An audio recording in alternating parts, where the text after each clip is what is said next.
Oke, ini saya mau kasih tahu nih soal RT dulu deh, biar kita tuh bisa mengenal perusahaan lebih dekat. RT ini bisa dibilang jalan pintas buat kita mengenal perusahaan. Dari sisi profile, eh, corporate action tuh, perusahaan ada tindakan apa aja sejauh ini, aksi korporasi, sama kayak statistik, ringkasan laporan keuangan. Ini lumayan ya, mempersingkat waktu daripada kita harus lihat laporan keuangannya satu-satu per tahun, per kuartal gitu. Tapi kalau untuk tujuannya invest, itu wajib seperti itu, karena kita harus benar-benar menentukan pilihan yang mateng. Jangan sampai analisanya sedikit tapi buat simpan lama. Kalau analoginya gini, jangan sampai pertimbangan kamu membeli suatu barang yang kamu suka, misalkan handphone, lebih lama dibanding kamu membeli suatu saham untuk masa depan. Bahaya. Nah, ini tampilan utama, ada indeks, langsung ke sahamnya aja.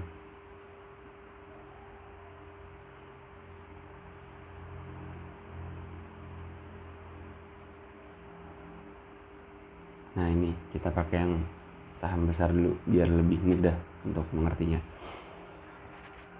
Ini ada time frame seperti biasa. Nah, ini penting nih, market cap, kapitalisasi pasar, semakin besar semakin bagus. Nah, ini pergerakan harian, day rank tuh, open harga pembukaan, previous close, ini harga penutupan sebelumnya hari kemarin. Ini volume berdasarkan lembar, jadi ini per hari berubah ya. Turnover ini dana yang ditransaksikan. Frekuensi perdagangannya, average-nya ini average perdagangan hari ini, hari kemarin. Ini kan market kemarin ya, jadi per hari ini setiap market open berubah.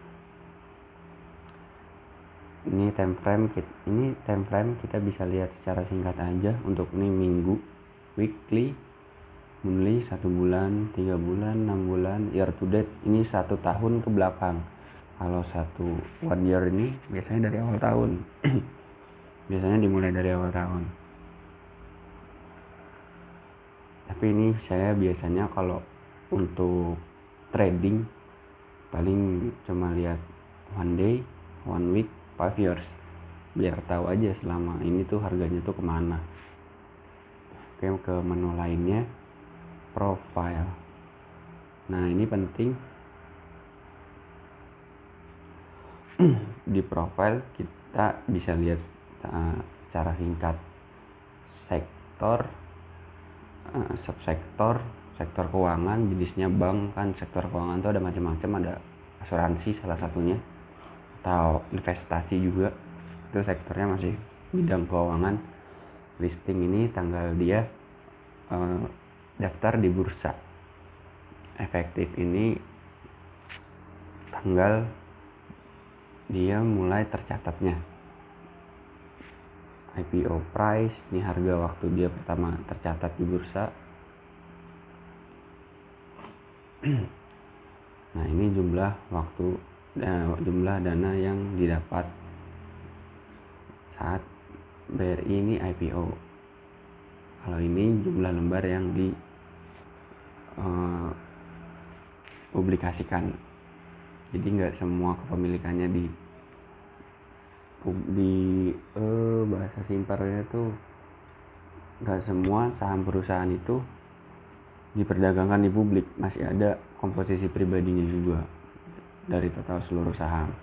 Kelihatannya dari sini, ini pemegang terbesarnya negara, ini juga bank negara. Dan dari sini juga kita bisa tahu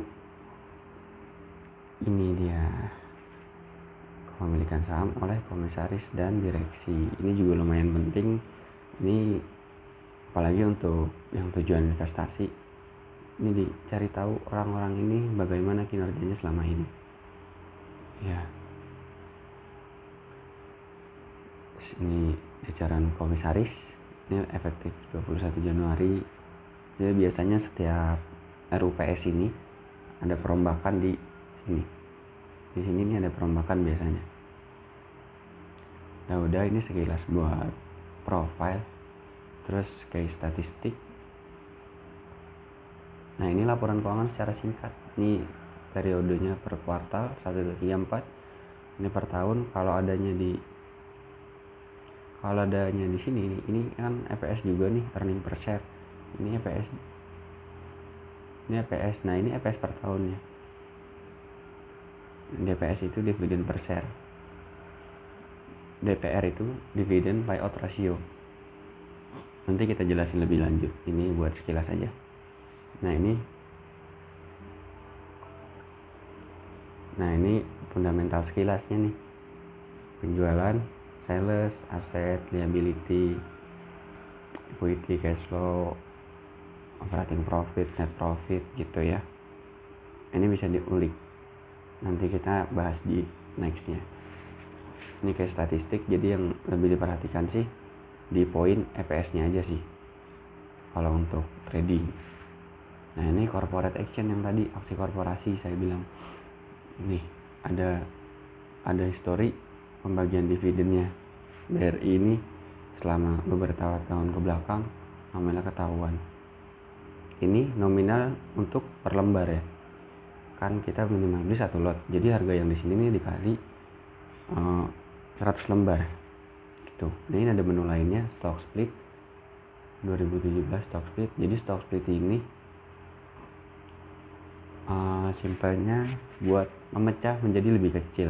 Kayak kalau punya uang pecahan 50 mau diperkecil jadi 10 ribuan ya, ini 50 ribu dipecil jadi 5 gitu misalkan.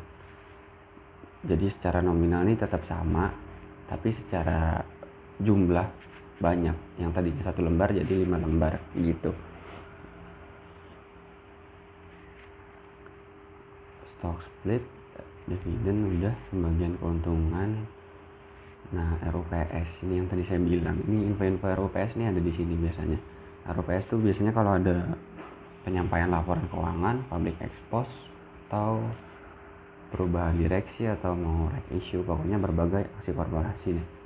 Itu dulu sekedar seputar RTI bisnis yang bakal ngebantu kita banget nanti. Oke, makasih.